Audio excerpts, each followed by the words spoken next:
Hello hi मेरे प्यारे दोस्तों, सरस्वती मां पाठशाला में आपका स्वागत है। आज का टॉपिक होगा हमारा कि थ्री डी श्रेणी के मतलब हमने देख लिया था कि कौन से तत्व का कौन सा आकार कितना बड़ा है। ठीक है, ये देख लिया था। आज हम 4D श्रेणी का भी देख लिया था। आज हम 5D श्रेणी का आकार देखेंगे कि किस तरीके से किस में अपवाद होता है और किस में नहीं। देखिए,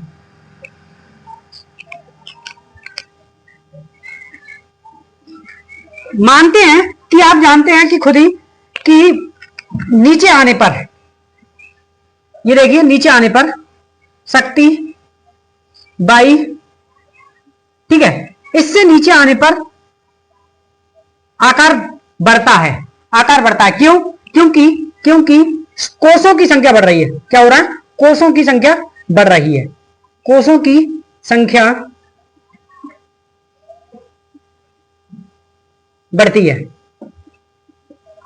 ठीक है, सबसे पहला ये कारण है कि कोषों की संख्या बढ़ती है, इसलिए स्कैंडियम से लैंथेनाइट तक आने पर हमारा आकार बढ़ता है। ठीक है, तो इसका आकार भी बढ़ता है। जब कोषों की संख्या बढ़ती है तो आकार भी बढ़ता है। ये तो आपको अच्छे से समझ में आ रहा होगा। ठीक है, देखिए, पर लैंथेनाइट से इधर नीचे के लिए आकार बढ़ता है, पर लैंथेनाइट से यहां जाते हैं तो आकार घटता है। क्यों घटता है? इसका कारण है, देखिए, ये है हमारे सब,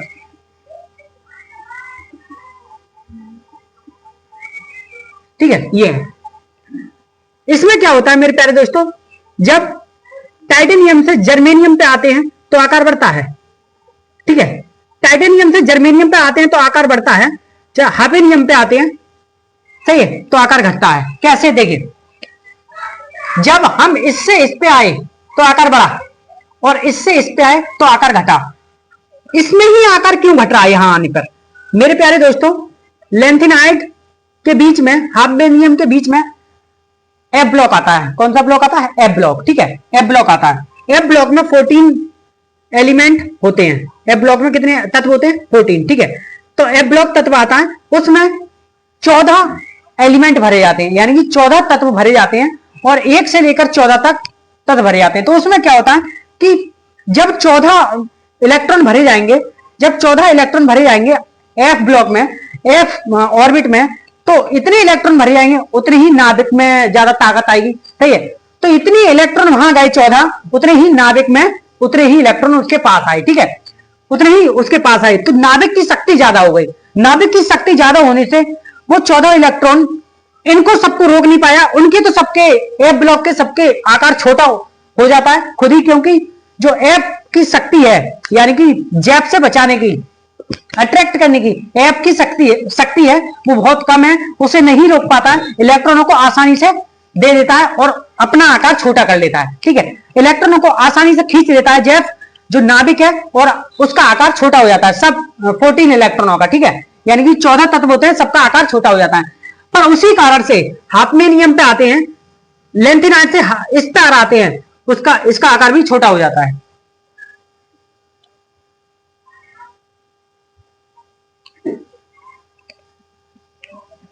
देखिए, जब सीरियल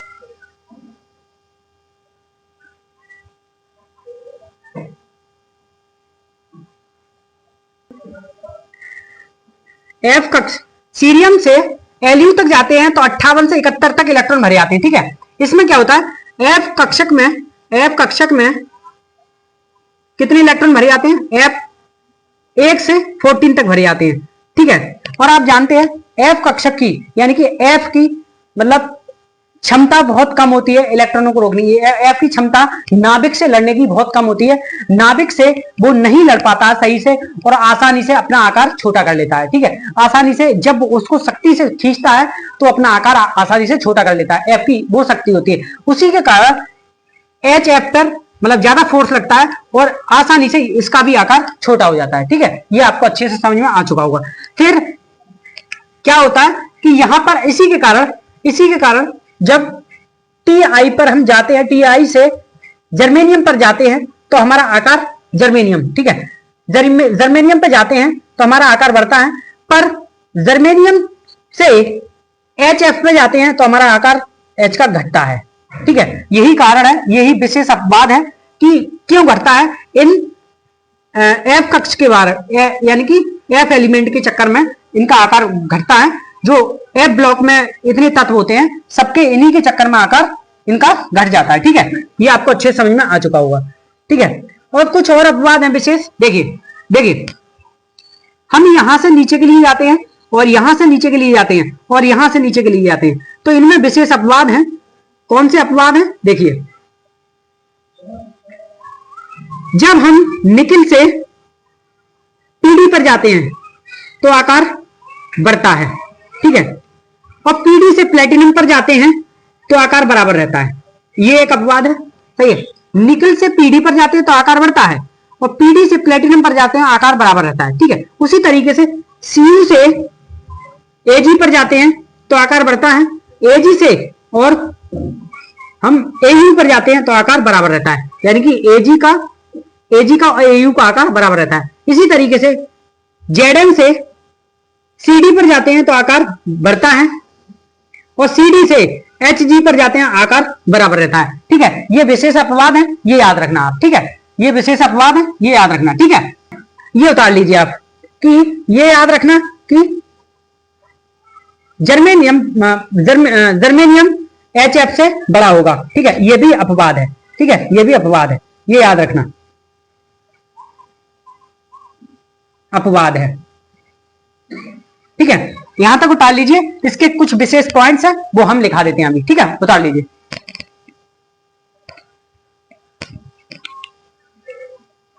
मेरे प्यारे दोस्तों, ये कुछ पॉइंट्स हैं। देखिए, 3D श्रेणी से 4D श्रेणी में आने पर आकार बढ़ता है।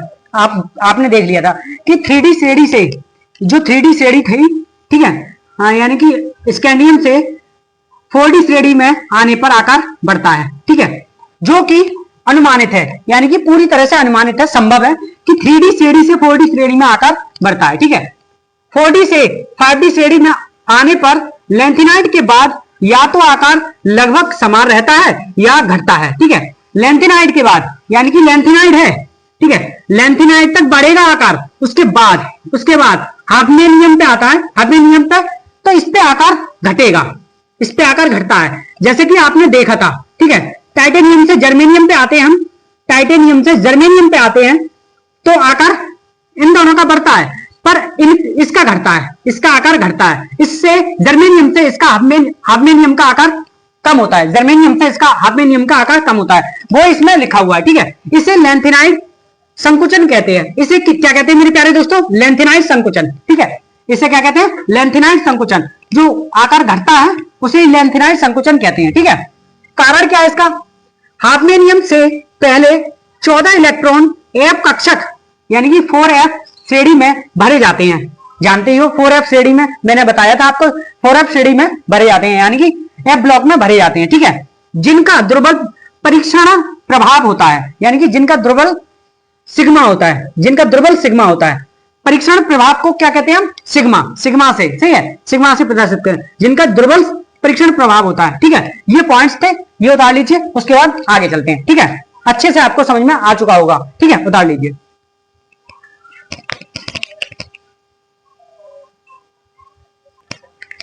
मेरे प्यारे दोस्तों, कुछ नोट्स हैं, उसके बारे में हम बता देते हैं। ठीक है, देखिए, हमारा CD है, Zn है, Hg है, Cn है। ठीक है, आप ये बताइए, ये संक्रमण तत्व है या नहीं है? ये संक्रमण तत्व है या नहीं है? संक्रमण तत्व को अंग्रेजी में ट्रांजिशन एलिमेंट कहते हैं। क्या कहते हैं? Transition element. ठीक है, ये संक्रमण तत्व है या नहीं है? ठीक है, मैंने आपके लिए संक्रमण तत्व पढ़ाया था। जो CD है, सही है, और Zn है, Zn कौन से नंबर पे होगा? Zn हमारा होता है 30वें नंबर पे। ठीक है, तो हम 30वें नंबर पे होता है, कितने पे? 30वें नंबर पे। तो हम संक्रमण तत्व किस तरीके से देखते हैं? संक्रमण तत्व किस तरीके से देखते हैं? देखिए, इनका पूरा इलेक्ट्रॉनिक विन्यास निकालेंगे तो 3d10, ठीक है, 3d10 होता है लास्ट में, और 4s2 होता है। ठीक है, 3d10 4s2, यही तो होता है, इसी तरीके से तो होता है। ठीक है, तो उसने क्या कहा है कि सबसे ज्यादा मतलब नंबर ऑफ एन की संख्या होती है वहां से सबसे पहले इलेक्ट्रॉन जाते हैं, ठीक है। तो इसमें जब इलेक्ट्रॉन ये ले जाता है, 2 इलेक्ट्रॉनों को लेता है, तो सिर्फ यहां से लेता है, 4s 0 हो जाता है और ये 3d10 का 10 रहता है, ठीक है। इसलिए ये संक्रमण तत्व नहीं है, ठीक है। इन्हीं में से, इन चारों में से ये संक्रमण तत्व नहीं है, ठीक है। आपने देख लिया कि डी का कोई ऑर्बिट इसका खाली नहीं होता है, डी का इसलिए ऑर्बिट खाली नहीं होता, इसलिए ये संक्रमण तत्व नहीं है। आपको अच्छे से समझ में आ चुका होगा, ठीक है। इसके बाद यह 4 संक्रमण तत्व नहीं है, ठीक है। यह 4 संक्रमण तत्व नहीं है क्योंकि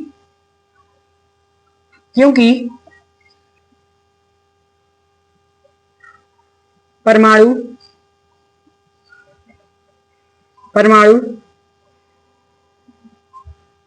एम बा ऑक्सीकरण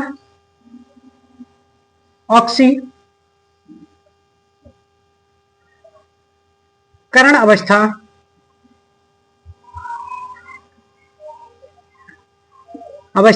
ऑक्सीकरण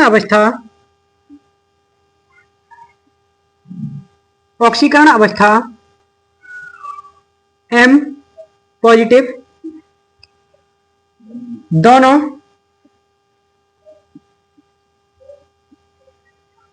स्थितियों के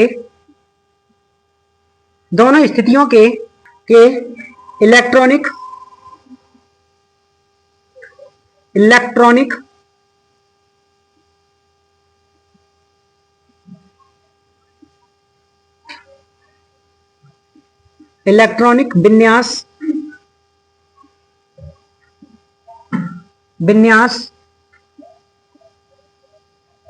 में n-1 डी कक्षक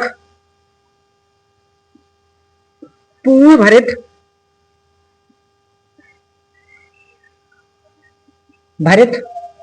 है, ठीक है, ठीक है। यह 4 संक्रमण तत्व नहीं है क्योंकि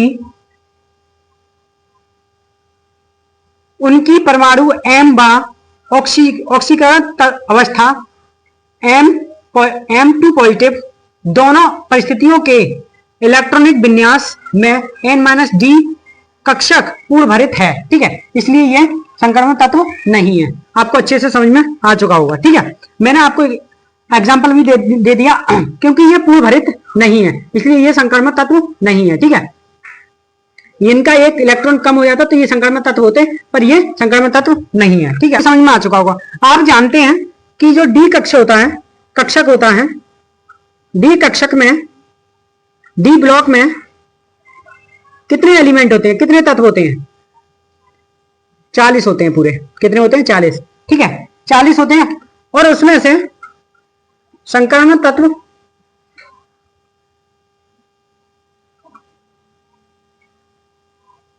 तत्व 40 माइनस,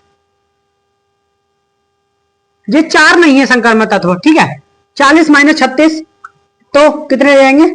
40 माइनस 4, 40 माइनस 4 तो कितने रह जाएंगे इसमें? 40 माइनस 4 तो कितने रह जाएंगे? 36, ठीक है। तो ये संक्रमण तत्व, ये 4 नहीं है तो ये संक्रमण तत्व है, ठीक है। ये संक्रमण तत्व है, ठीक है। आपको अच्छे से समझ में आ चुका होगा, ठीक है। आगे देखिए, ठीक है। दूसरा आता है, सभी संक्रमण तत्व डी ब्लॉक के सदस्य होते हैं। इतने भी संक्रमण तत्व होते हैं डी ब्लॉक के सदस्य होते हैं, परंतु इसे याद रखना, परंतु सभी डी ब्लॉक के सदस्य संक्रमण तत्व नहीं होते। सभी डी ब्लॉक के सदस्य संक्रमण तत्व नहीं होते, पर सभी संक्रमण तत्व डी ब्लॉक के सदस्य होते हैं, ठीक है। ये याद रखना, ठीक है। और संक्रमण तत्व होता क्या है, ठीक है, वो देख लीजिए। देखिए, मान ले M, जब M तत्व होता है, M या M2 पॉजिटिव, ठीक है, तो क्या होता है कि जो हमारा n-1 डी कक्षक होता है, ठीक है, n-1 डी कक्षक यानी कि पूर्ण भरित है। ये क्या है? पूर्ण भरित नहीं है, ये क्या है, पूर्ण भरित नहीं है, ठीक है, पूर्ण भरित नहीं है। ये क्या करता है, देखिए कि डी में से 10 में से एक इलेक्ट्रॉन चला जाता है और बचते कितने हैं, 9, ठीक है। 10 में से एक इलेक्ट्रॉन चला जाता है तो बचते कितने, 9। तो ये हमारे ऑर्बिट है, देख ले, मान लेते हैं कि ये है, ठीक है, इस तरीके से एक इलेक्ट्रॉन भरा, 2 3 4 5, ठीक है, एक पूरा हुआ, दूसरा पूरा हुआ, तीसरा पूरा हुआ, चौथा पूरा हुआ, ठीक है। ये पेयर बन गया 1 2 6 8 और एक 9। यहां पर ये पूरा भरा हुआ नहीं होता है, डी कक्ष वाला ये पूरा भरा हुआ नहीं होता है, इसलिए ये पूर्ण भरित है, पूर्ण भरित नहीं है, यानी कि ये पूर्ण भरित नहीं है, पूरी तरह से भरा हुआ नहीं है, इसलिए ये संक्रमण तत्व है। ये पूरी तरह से भरा हुआ नहीं है, इसलिए ये संक्रमण तत्व है। आपको समझ में आ चुका होगा कि ये पेयर पूरे नहीं है, ठीक है, यानी कि डी में 3D10 होता है, ठीक है। 3D10 नहीं हो, 3D9 हो तो ये संक्रमण तत्व है, ठीक है, 3D9 हो ये तो ये संक्रमण तत्व है। आपको पूरी तरह से याद होना चाहिए, यहां 3D9 होता है तो ये संक्रमण तत्व होता है, ठीक है, अच्छे से आपको पता होना चाहिए। मैंने एक एग्जांपल करके भी आपको बताया, यहाँ पे पूर्ण भरित यहां तक होते हैं, फिर एक यहाँ खाली रह जाता है, यहाँ 9 होते हैं, 3D9 होते हैं, तो इसे क्या कहते हैं मेरे प्यारे दोस्तों, इसे कहते हैं अनपेयर्ड। अनपेयर्ड यानी कि पूरी तरह से पेयर नहीं है, अनपेयर्ड, ठीक है, अनपेयर्ड, अनपेयर्ड होता है, ठीक है, पूरी तरह से पेयर नहीं है, इसलिए अनपेयर्ड इलेक्ट्रॉन, या इसे हिंदी में कहते हैं अयुग्मत,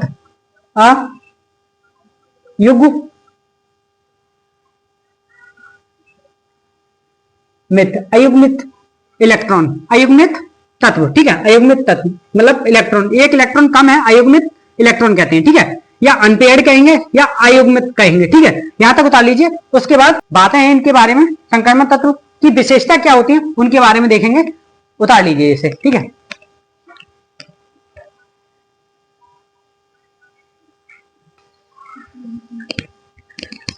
मेरे प्यारे दोस्तों, संक्रमण तत्व की क्या क्या विशेषताएं होती है, देखिए, संक्रमण तत्व यौगिक अनुचुंबकीय होते हैं, ठीक है, संक्रमण तत्व के यौगिक अनुचुंबकीय होते हैं, और क्या होता है, यौगिक रंगीन या आयन रंगीन होते हैं, ठीक है, यौगिक रंगीन होते हैं इसके, और आयन रंगीन होते हैं, दोनों चीजें होती है, ठीक है।